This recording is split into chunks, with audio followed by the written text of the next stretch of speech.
Hello everyone, Juxtaposition here. Today's video will be entitled Blue Hawaii, named after Elvis Presley's successful film that was released in 1961. It starred Jennifer Maxwell, who played the spoiled brat blonde, whom Elvis had to put over his knee and spank her like a little girl. That was one of the highlights of Blue Hawaii. Anyway, there's a lot more to the story than just that. So please grab an adult beverage, sit back, relax. I've got 3 homicide deaths in this video. Elvis Presley knew all 3 of the victims. And I'll go through the victims chronologically. The first victim was Nick Adams, who was a friend of Elvis.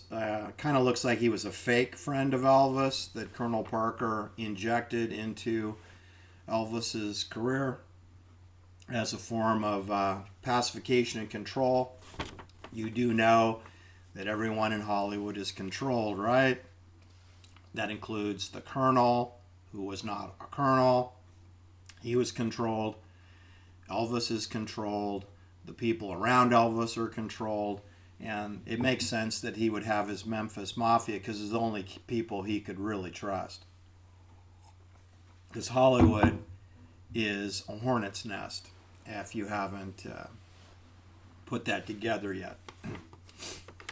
You are in a prison colony, you are surveilled 24/7, your wardrobe is selected, the restaurants that you attend are booked for you. Your itinerary is typed up a week ahead of time.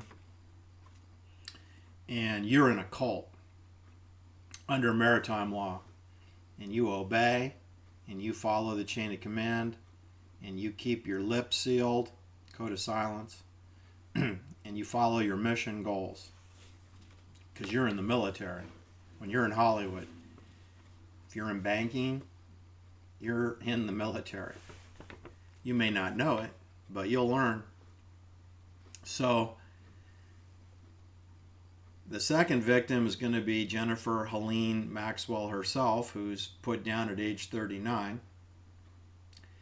I'll go back to Nick Adams. I think he was put down at age 36.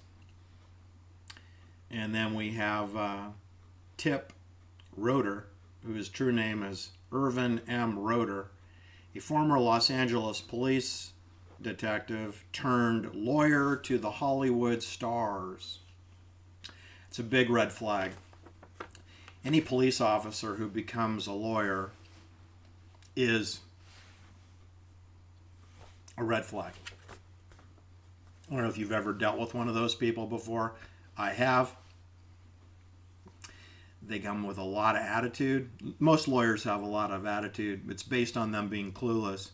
In the case of the police officer, they're a little less clueless because they know it's maritime law, and they know that if you're arrested and accused of a crime, you got about a 99% chance of getting convicted. So the police officer is smarter than your average bulb. Doesn't make them smart, just makes them, aware of how things work. It's sort of the difference between knowledge and wisdom. Like, if you know that a tomato is part of a fruit family, that's knowledge. But wisdom is knowing not to put a tomato into your fruit salad. That's wisdom. And most lawyers don't have the wisdom that would be required. Okay, that includes cops. All right. So, or ex-cops in this case. In any case, all 3 of those people get whacked. They're all dead. So Nick Adams gets whacked. He's around 36 years old. Jennifer Maxwell, she gets whacked. She's 39 years old. And the ex-cop / lawyer, Irvin M. Roeder, he gets whacked. He's 60 years old. That's 3 dead people in my story. Okay, so where do I start my story? Well, we might as well start kind of with Nick Adams. Nick Adams was, I believe, the fake friend of Elvis Presley, introduced into Elvis's life by Colonel Tom Parker, who was completely and utterly controlled by the clandestine services. And And of course, he doesn't want to lose his meal ticket, Elvis Presley. So he's always concerned about his boy Elvis and the influences put upon him. Elvis Presley, you know, was born on January 8th, 1935. So it makes Elvis, 6 years older than Jennifer Maxwell. Makes him about 5 years older than Sharon Tate. And what I should tell you is that Irvin Roeder goes by the nickname Tip. And one of his many clients is this Nick Adams character who knew James Dean. James Dean, who was killed by Donald Turnipseed, a United States Navy sailor, in 1955. I believe that was a deliberate on purpose murder. That's what I believe that was. Anyway, so Nick Adams now enters Elvis Presley's life. And around the time, before Sharon Tate's murder and before Robert Kennedy's assassination, which occurred on June 5th, 1968, we had Nick Adams. I'll get Nick Adams' name here for you. Nick Adams was 36 years old in 1968. And on February 7th, 1968, he was found dead as a doornail, sitting beside his bed in his bedroom on Coldwater Canyon Drive. And I covered that before. I've stayed in Coldwater Canyon. I don't have the address for where Nick Adams was found. If someone could find that, I'd appreciate knowing it. So I don't know exactly where he was in the hierarchy from Sunset Boulevard. It goes up to Mulholland Drive. Anyway, somewhere along there, he was found dead in his house. Now, who found his body? Well, guess who? Don't be surprised. It was Irvin Roeder, Tip, the former cop, who's his lawyer, who's Nick Adams' lawyer. He finds Nick's lifeless body. There's no cause of death reported. Nobody knows how he died. There's no obvious cause of death. Later, it's ruled a drug overdose. I haven't seen the toxicology sheet on that. But anyway, the point is he's 36 years old. He's a Hollywood actor, screenwriter. He's a friend of Elvis Presley's. It's February 1968. Elvis is getting ready to do his Christmas special. He's getting ready to film his Christmas special, his Christmas comeback special. And Martin Luther King has not yet been assassinated. And just before this, Nick Adams, who's a friend of Elvis, he's dead as a doornail in Beverly Hills 90210. Elvis Presley knows him and does not live very far away. He lives in the Truesdale Estates, which is kind of walking distance from where Nick Adams was killed, except that there's no sidewalks. Right? That's a control mechanism. So Elvis is aware that his fake friend of Colonel Parker's, Nick Adams, is dead. Former friend of James Dean. So we know James Dean is dead, Nick Adams is dead. It's 1968. Bang, bang. Then we have Martin Luther King gets murdered. Bang, bang. Then we got Robert Kennedy is murdered in Los Angeles at the Ambassador Hotel on June 5th, 1968. My Lai massacre happens also, but nobody knows about it. That's a secret. All right. So what else happened? So Jennifer Helene Maxwell, she was married at the time that she appeared in Blue Hawaii to Paul Rapp, but she was in the process of getting a divorce around the time that the Blue Hawaii film was released, 1961. Then she starts a child custody battle with her husband, Paul Rapp, who's 5 years older than her. And they go back and forth, and she loses custody of her son, Brian, and limps along. Then she regains the custody of her son, but she really needs more stability in her life. So she finds an older man, and she finds, or someone is introduced to her, Irvin M. Roeder, Tip, who's 21 years older than Jennifer Helene Maxwell. So she marries him in 1971.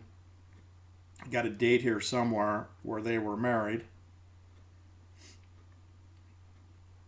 Oh, 1970. They are married on February 17th, 1970. All right, so it's about 10 years after her marriage to Paul Rapp. She was only 17 years old when she eloped with Paul Rapp. So she's learning. Anyway,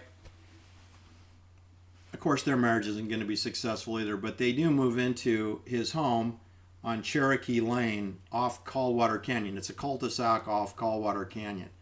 Now, you'd think I would be aware of Cherokee Lane, but I'm not, because I stayed at Betty Lane. I stayed on Betty Lane. Betty Lane is like 100 yards from Cherokee Lane. I didn't know. And I was there when this guy was murdered. I was in Los Angeles on business, and I didn't even know that. That's how out of touch I was. Now, I wasn't staying on Betty Lane in 1981. I stayed in Betty Lane like 20 years later in 2001. But the thing is that in 1981, I was staying at the Bonaventure Hotel, and I was staying over at Century City, at the Hyatt Regency, and I was staying at a really nice hotel in West Hollywood, and I was close by to where Irvin, Roeder, and Jennifer Maxwell were shot to death with a pistol that we don't have. There's no murder weapon found. And there is ammunition that was dug out of the bodies, which matches ammunition that was found in the trunk of the car, the Lincoln Continental, belonging to ex-police officer Irvin Roeder, Tip.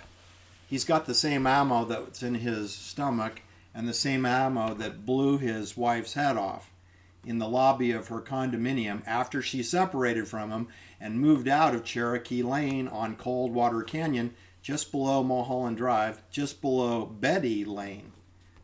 I stayed at Betty Lane, and Tip Irvin Roeder lived in a home on Cherokee Lane. You can Google that.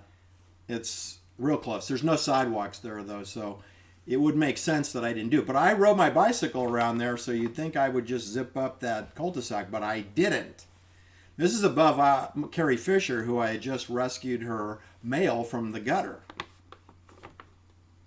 Carrie Fisher lives below this scene. Anyway, what I wanted to tell you is that Jennifer Maxwell, she moved out of the Cherokee Lane home on Coldwater Canyon. She moved down on the flats. She lived in close proximity to where Jack Cassidy and Sal Mineo were murdered, kind of over by Diane Linklater and Connie Monte's murder. She lived over that way in an area called Beverly Grove, and she lived near the Holt Apartments on Holt Avenue. I think it's Holt Avenue. Let me just see here. No, I've lost it. She lived in Beverly Grove area, just 1 block from Cedars-Sinai Hospital. Now, what I wanted to tell you, so she had separated from her much older 21-year-old husband, Irvin Roeder. And then she had some quote-unquote minor surgery at Cedars-Sinai Hospital, which is 1 block from her condo in Beverly Grove on Holt Avenue. And what I wanted to tell you is that it's called South Holt Avenue. Her ex-husband, well, they're still married. They're separated. But her husband, Tip Irvin Roeder, asked to pick her up from the hospital and drive her home. Well, it's only a block. You could walk. And I don't know what minor surgery means. I don't know if that means an abortion. I don't know if that means a facelift, a tummy tuck. I don't know what that means. She's 39 years old. Why would she need minor surgery? Anyway, we don't know. They're not going to tell us. She had minor surgery, and her husband, Tip Roeder, picked her up in the Lincoln Continental. He drove her the 1 block, which would have taken, not longer to park than it would to do the drive, 90 seconds.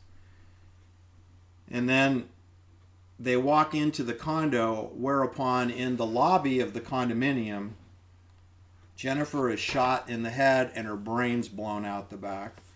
And Irvin is paradoxically shot in the stomach and then wanders out onto the sidewalk on South Holt, pleading for help, and then dying.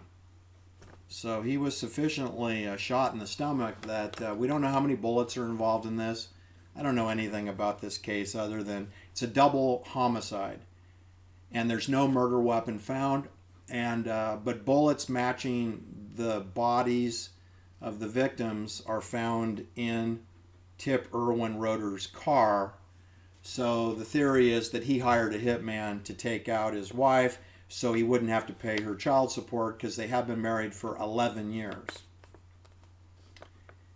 So that's a theory. It's a reasonable theory. It seems kind of ridiculous that you'd include killing yourself. I mean, why don't you just kill yourself? Then you don't have to pay her child support, because then you'd be dead, right? So I'm not really subscribing to the he killed her because he didn't want to pay child support theory, because he got killed too. Now, a lot of people didn't like this guy, which I can understand, but the point is he's dead, right? So whether you liked him or you didn't like him, or Elvis knew him, and whether Elvis liked him or not, it doesn't matter. Elvis is dead in 1977, and this is happening on June 10th, 1981. And I was in Los Angeles then. This is the year I met Ronald Reagan, okay? Oh my goodness. Now, I had met Ronald Reagan in December 1980, but I was all over Los Angeles in 1981 on business. And I was all over the zip code where this murder happened. And I was all over Coldwater Canyon also. Isn't that interesting? Well, anyway, that's all I really have to report. I wish I had more to talk about. There's like virtually no information on this case. So, again, it's 3 people dead, and they all knew each other, and Elvis Presley knew them all. Nick Adams, dead under mysterious circumstances, sitting next to his bed in Coldwater Canyon. Then I have Tip Irvin Roeder, who is a resident of Coldwater Canyon, on Cherokee Lane, below Betty Lane. And he is dead by being shot in the stomach, kind of like Lee Oswald, right? And then I got Jennifer Helene Maxwell, age 39, beautiful woman, has her head blown off in her lobby of her condo on South Holt Avenue. And the ammunition matches that found in the Lincoln Continental of her husband. What does it mean? I don't know. It's Hollywood, right? They're all in a cult. And it's just another 3 homicides that you can throw over the dozens that I've already discussed in my videos. Anyway, that's it. Please like and subscribe, and we'll talk soon. Take care. Bye-bye.